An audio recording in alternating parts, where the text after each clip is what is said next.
Hai, Assalamualaikum, Fatimah Scentbuddy. Kita kat mana ni? Oman lagi.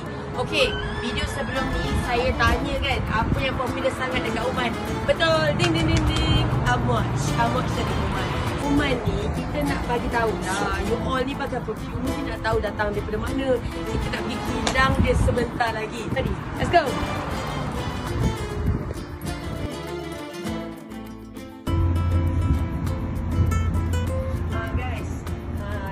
Dan tadi kita kat mana sekarang?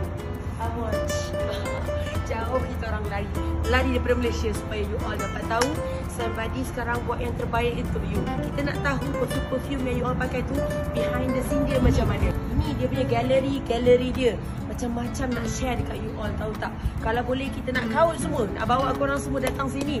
Korang boleh tengok dengan mata dan kepala korang sendiri. Ini perfume hunting. We do the best for you. Alright, Scentbuddy for you.